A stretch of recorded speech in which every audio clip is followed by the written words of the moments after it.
Ulduz xəstəliyinə tutulmaq isə onu deyə bilərəm ki, mən heç kimə buradan söz atmıram.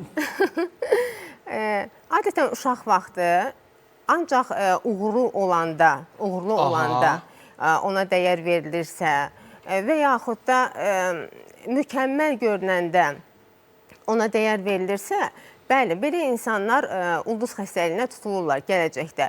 Ancaq uğurunu göstərməklə, məsələn, maşını, pulu, evini, bağını göstərməklə, yəni mən uğurluyam deməklə istəyirlər ki, özünə dəyər qazansın. Əslində, kökündə bunun çox böyük dəyərsizlik hissi yatır əslində.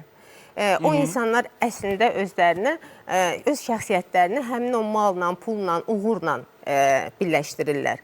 Amma insan axı onunla dəyərli deyil, insan sadəcə var olduğu üçün dəyərlidir. Belə insanlar, məsələn, tənqidə də açıq ola bilmirlər. Niyə?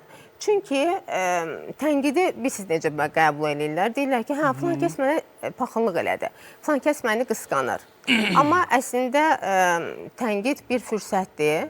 Yəni, biz özümüzü o qədər də yaxşı tanımaya bilərik, amma kənardan olan insan bizə hansısa mənfi cəhətimizi deyə bilər. Biz də ona bir fürsət kimi görüb onu inkişaf elətdirə bilərik.